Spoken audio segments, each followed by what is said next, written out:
Olá pessoal, tudo bem com vocês? Espero que estejam todos muito bem. Dando continuidade à nossa aula de clínica médica, hoje nós vamos falar um pouquinho sobre a colite ulcerativa. A colite ulcerativa nada mais é do que uma inflamação no cólon, né? Ou seja, no intestino grosso e reto, que pode levar à ulceração das mucosas do cólon, tá? Quais são as causas mais comuns? A causa exata da colite ela é desconhecida. Muito estudo, pesquisa, né, diagnóstico indica que o fator emocional contribui muito para que isso aconteça, tá? É de uma considerável importância. Então, pode-se considerar a colite ulcerativa como uma doença psicossomática, aquela doença que faz parte do sistema emocional, se desenvolve, né, por meio de alterações no sistema emocional, tá? Sinais e sintomas mais comuns da colite: diarreia intensa, vai sair um muco sanguinolento por causa das ulcerações da mucosa, tá? Com pus, pode haver cólicas intestinais, ausência de patógeno nas fezes. O que quer dizer isso? Que não tem nenhum tipo de micro-organismos presentes nas fezes. Não é uma doença causada por micro-organismo. Esse é um diferencial, um aspecto muito importante no momento para fechar um diagnóstico, tá? Porque aí vai diferenciar essa doença das doenças infecto-contagiosas, das parasitoses, tá? Ocorre perda de peso também intensa, febre, cólicas abdominais, mal-estar, fraqueza, anorexia.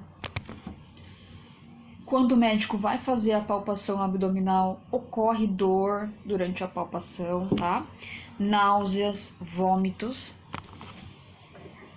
E é interessante lembrá-los que os sinais e sintomas desaparecem por um tempo, tá? Podem reaparecer novamente mais tarde, pode demorar um tempo indeterminado para desaparecer, pode ser desencadeado numa crise nervosa, emocional, né, num impacto muito grande emocional. A incidência ocorre mais em adultos, tá? Na fase adulta, não uma doença comum em crianças, em adolescentes, atinge mais a fase adulta em qualquer grupo etário, tá? Independentemente da idade. Como que é realizado o diagnóstico para essa doença? Primeiramente, realiza-se uma anamnese, tá? Vai coletar as informações sobre o período que iniciou, como a pessoa percebeu, tá? É importante lembrar ao paciente se há algum fator emocional também que ocorreu, né? Alguma coisa que deixou triste, ansioso, preocupado, depressivo. O exame físico normalmente faz a palpação abdominal, faz a ausculta abdominal, percussão abdominal, tá? Para ver se tem um som maciço, se há presença de massas no intestino ou se há presença de gases também no intestino, tá? Também deve ser realizado um exame parasitológico de fezes, como eu comentei com vocês, para poder descartar qualquer tipo de patologia infecto-contagiosa, tá? E as verminoses, parasitoses também. Podendo ser solicitado também a colonoscopia, que é a visualização do cólon por meio de um microscópio. Então, esse paciente vai para um centro cirúrgico, vai fazer essa visualização, o médico vai observar por meio de uma microcâmera que fica num endoscópio, que é um aparelho que vai ser introduzido no ânus, no reto, vai circular o intestino do paciente, tá? E aí pode ser identificado as lesões, ulcerações, sangramento, e se for necessário, o médico também vai coletar uma amostra da mucosa intestinal para levar para análise, né? Para poder ver se tem alguma alteração significativa, tá?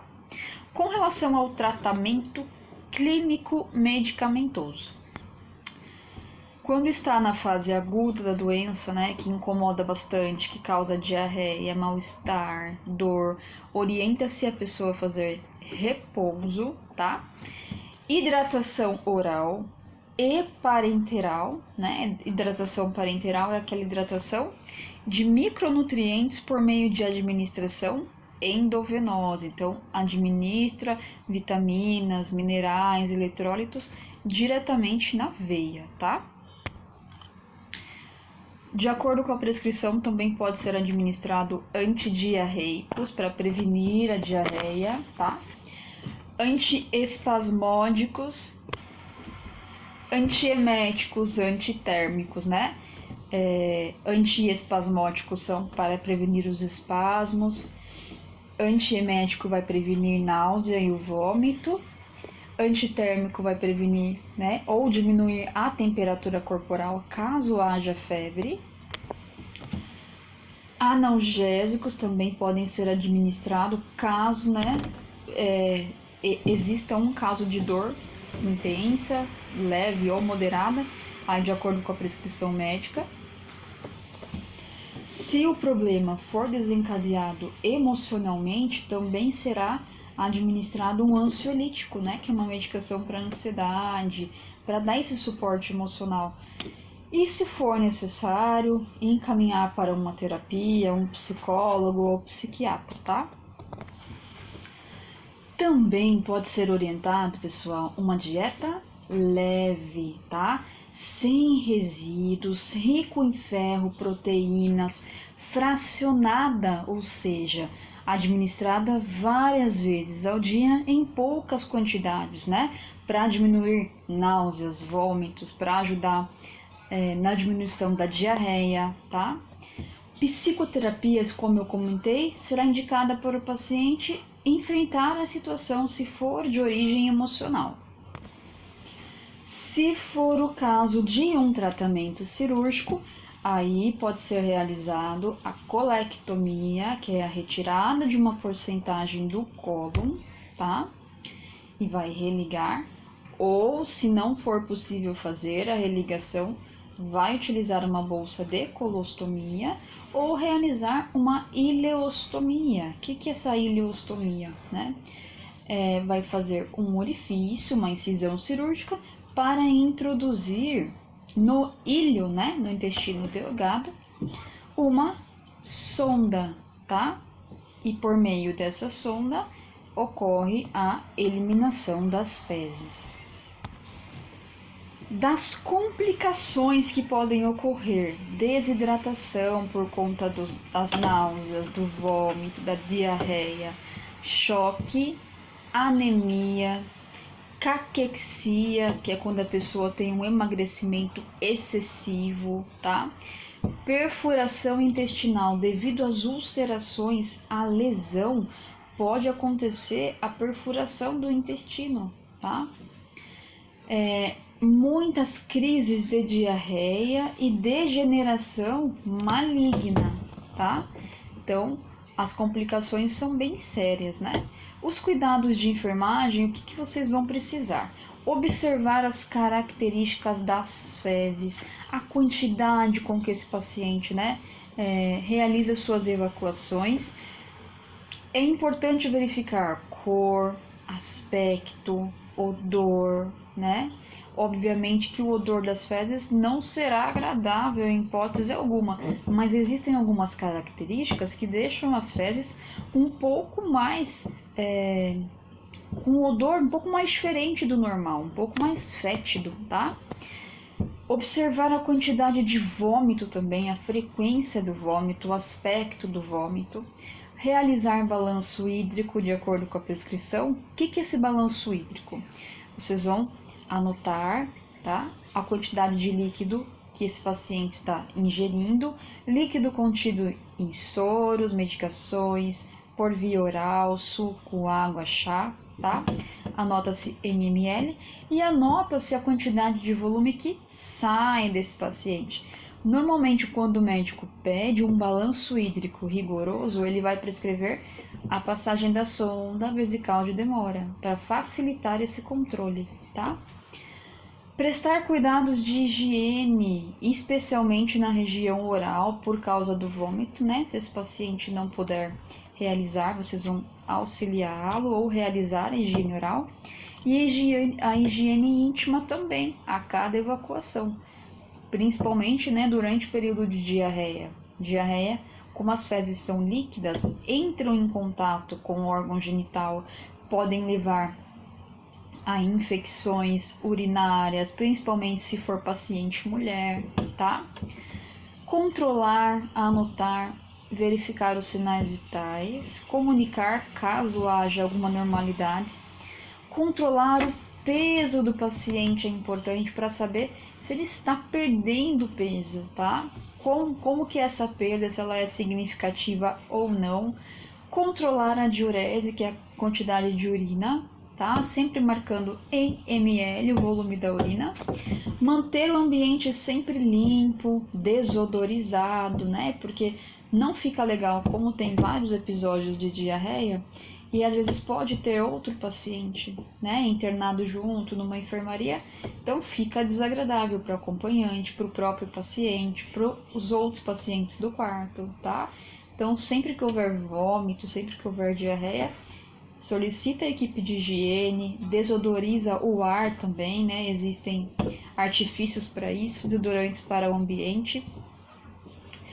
Preparar o paciente para exame, caso seja necessário, né? Algum tipo de exame, ou coletar o exame. Proporcionar repouso para esse paciente, principalmente na fase aguda da doença. E observar as características da pele. A pele e as mucosas indicam muito se está acontecendo algum tipo de desidratação ou não, tá? Então, existe esse teste que se chama teste do turgor. Então, quando a pele está hidratada, ó, quando eu puxo, ela volta rapidinho, não volta? Ó. Idosos, pessoas desidratadas, quando a gente faz isso, normalmente ela demora para voltar, né? Não é como a minha aqui, ó, rapidinho. Ela vai demorar.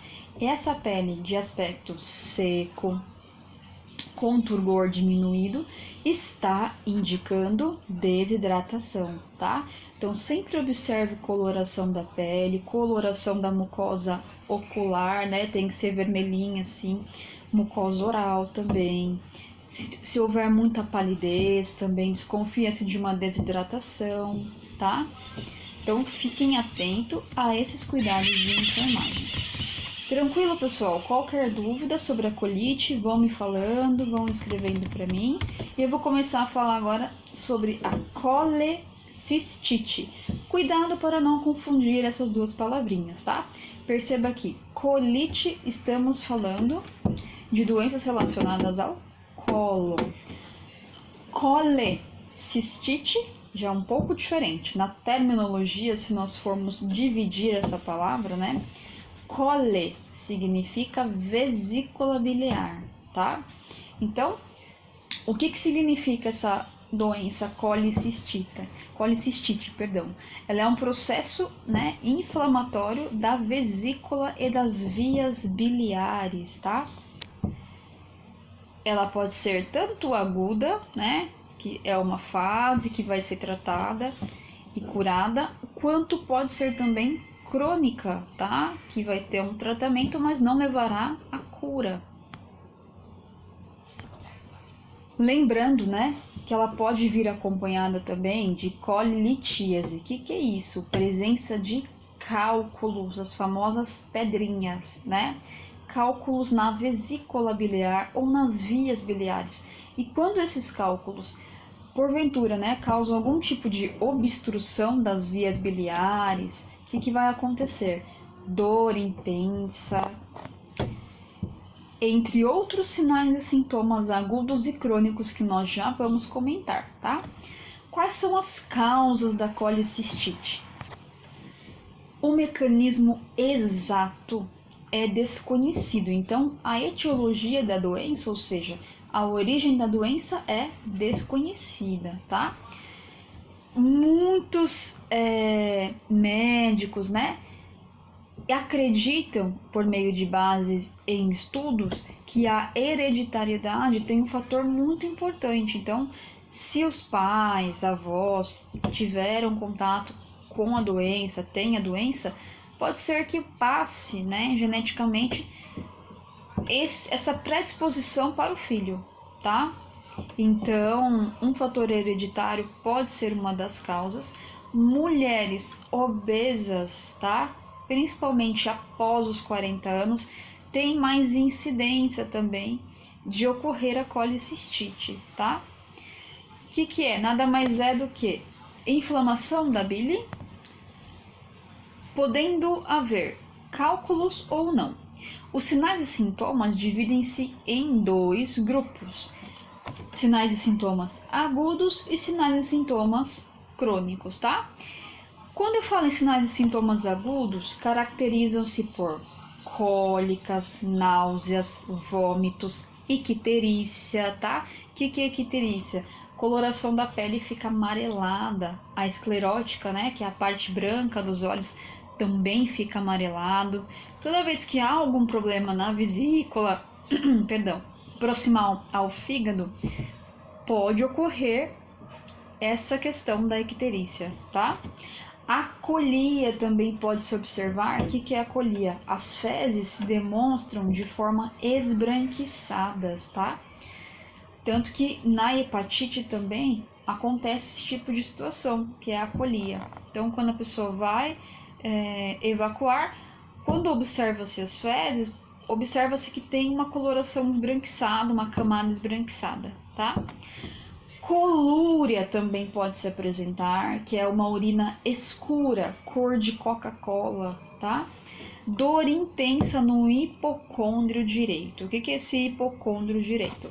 Então, o abdômen ele é dividido em quadrantes, né? Para a gente poder localizar os órgãos, tá? Então, aonde é localizado o fígado? Quadrante superior direito, hipocôndrio, essa região aqui, tá? Do meio, que é dividida aqui em quadrante. Então, a dor intensa ocorre no hipocôndrio voltado para o lado direito, que é onde fica a localização do fígado e da vesícula, tá? Falando sobre os sinais e sintomas crônicos, o que vai acontecer? Cólicas esporádicas, então vai haver cólicas dia sim, dia não, tá? Esporadicamente. Intolerância a alimentos gordurosos, frituras, tá? Toda vez que o paciente consumir esse tipo de alimento, vai haver uma intolerância, ele vai passar mal, tá? Dores no hipocôndrio direito, onde eu comentei com vocês, essa localização. E no momento em que o médico for realizar a palpação do hipocôndrio, haverá presença de dor também, tá? Como que deve ser realizado o diagnóstico? Anamnese, exame físico. Existe um exame chamado colicistografia, que vai visualizar a vesícula, tá? Por meio de um microscópio, uma câmerazinha, bem parecido com a endoscopia que eu comentei com vocês. Então, vai visualizar, tá? É um procedimento cirúrgico. Exame de sangue é muito eficaz também nesse diagnóstico, tá? Vai avaliar a quantidade de bilirrubina presente no sangue. O tratamento clínico medicamentoso, ele consiste em, falando um pouquinho sobre o não medicamentoso, né? Numa dieta pobre em gordura, fritura, evitar bebidas alcoólicas, tá? Com relação às medicações, antieméticos, né? No caso de provocar náuseas, vômitos, e analgésicos se houver cólicas, muita dor, desconforto abdominal. Já o tratamento cirúrgico também existe. O que é realizado? A colicistectomia, principalmente se for na fase crônica, tá? Que é a retirada parcial ou total da vesícula, tá, pessoal? Ou a coledocotomia também, que é a retirada do colédoco. Retirada de cálculos também, tá? Orientações, cuidados de enfermagem. Orientar o paciente sobre a importância da dieta hipogordurosa, né? Ou seja, aquela dieta pobre em gordura, estimular a dieta hipogordurosa, orientar esse paciente a abolir o uso de bebidas alcoólicas caso ele tenha contato, tá? Observar a característica da pele. Se a pele começar a ficar amarelado, é porque há alterações na produção de bilirrubina, tá? E aí vai ocasionar a icterícia. Observar as características das eliminações fisiológicas, xixi, cocô, tá? Por que é importante? Por conta daqueles sinais e sintomas que eu comentei. A colúria, a colia, tá? Observar a característica também da pele com relação à hidratação desse paciente, tá? Para ver se ele está hidratado ou está passando por algum período de desidratação.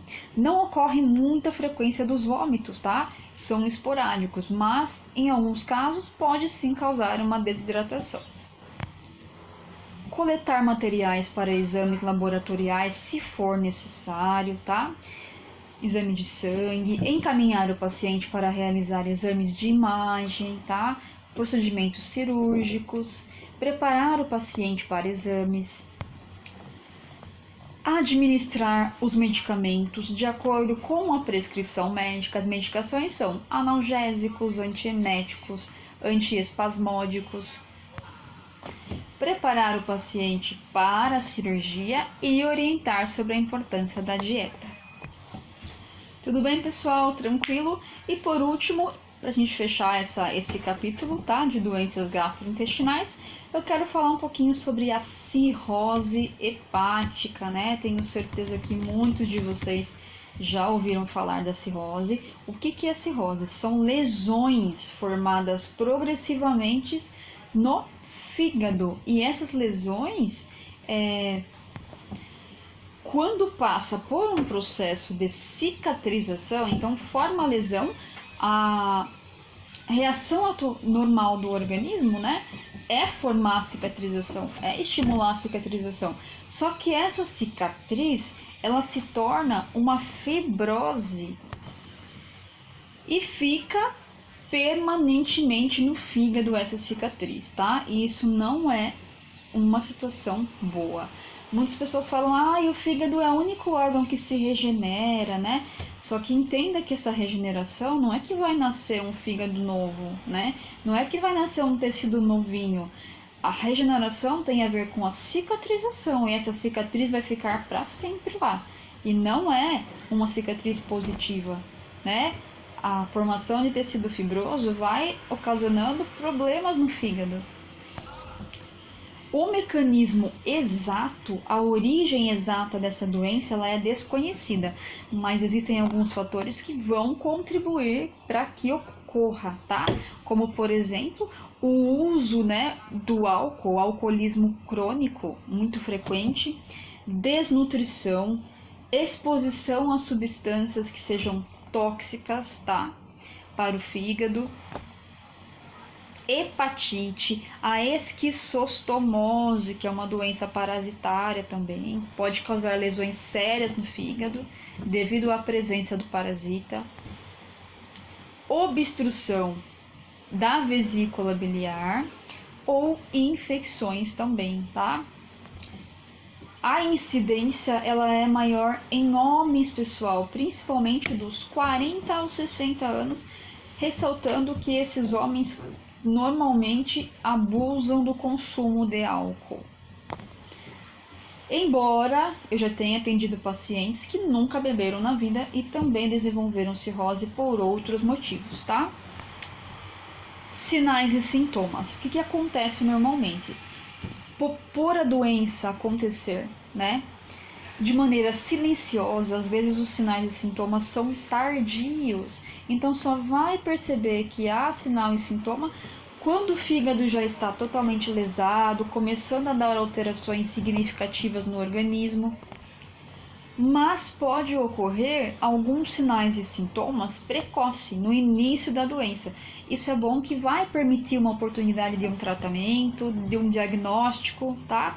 Então, no começo pode haver febre, icterícia, náusea, vômito, flatulência, que é o aumento dos gases, distúrbios intestinais, diarreia ou obstrução intestinal, constipação intestinal, hepatomegalia. O que é hepatomegalia? É o aumento do fígado, tá? E fraqueza muscular também pode haver. E os sinais e sintomas tardios ocorre diminuição do fígado, esplenomegalia, que é o aumento do baço, icterícia, hipertensão, edema principalmente em face, anemia, hemorroidas, hematêmese, que é o vômito com sangue, tá? Melena, a melena já comentei com vocês, né? São fezes de coloração escura, porque o sangue, né, normalmente presente das partes superiores, estômago, esôfago, tá? Fígado, ele vai ser digerido e aí vai absorver os nutrientes desse sangue, por isso que ele muda de coloração, né? Então aquele sangue que normalmente está presente no estômago, no esôfago, né? Nessa parte do fígado, o que vai acontecer? Ele vai passar por um processo de digestão ou ocorre a hematêmese, né? Que é o vômito com sangue.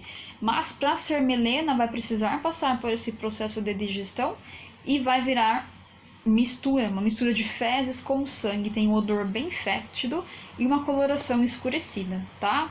Parece um açaí. Podem ocorrer também tremores, delírios, convulsões e o coma, tá? Num estado mais grave da doença. O diagnóstico é voltado para anamnese, exame físico, exames laboratoriais para verificar as funções hepáticas, tá? Ultrassom e exames específicos para o fígado, visualização do fígado, teste, né, de funções hepáticas, tá? O tratamento, pessoal, consiste em repouso, dieta, tá? Essa dieta deve ser hipervitamínica, bem rica em vitamina A, B, C, K, uma dieta hipossódica, que é pobre em sal, principalmente quando o paciente apresenta edema, que está indicando retenção de líquido, tá?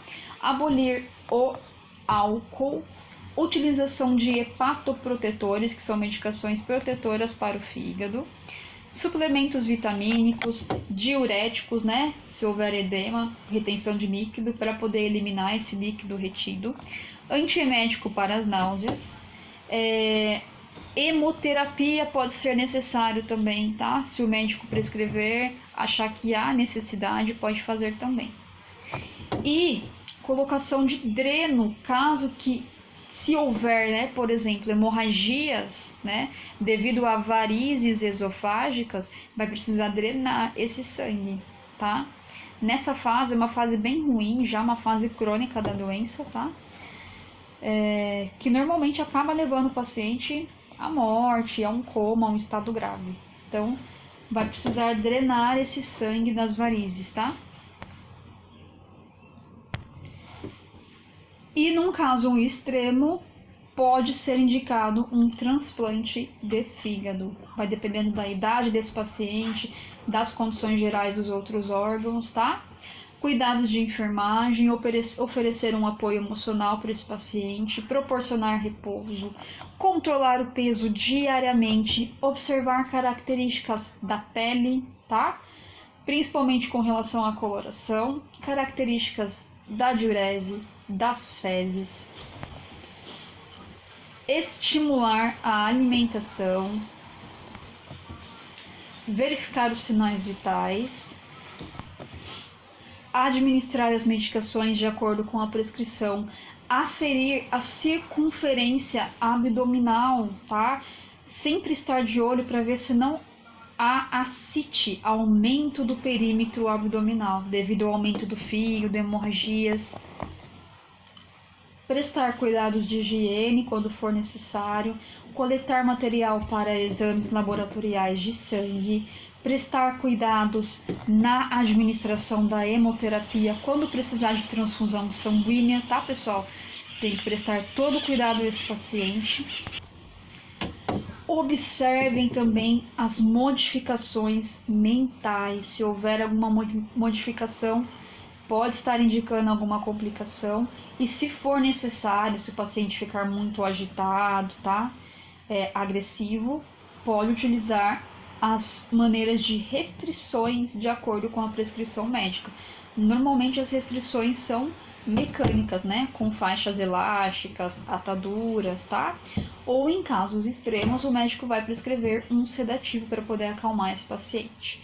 Isso acontece muito quando eles ficam em abstinência alcoólica, principalmente pacientes que são alcoólatras, quando vão para a internação e ficam, a questão de 3, 4, 5 dias, começa a demonstrar sinais de abstinências, agressividade, alteração mental, tá?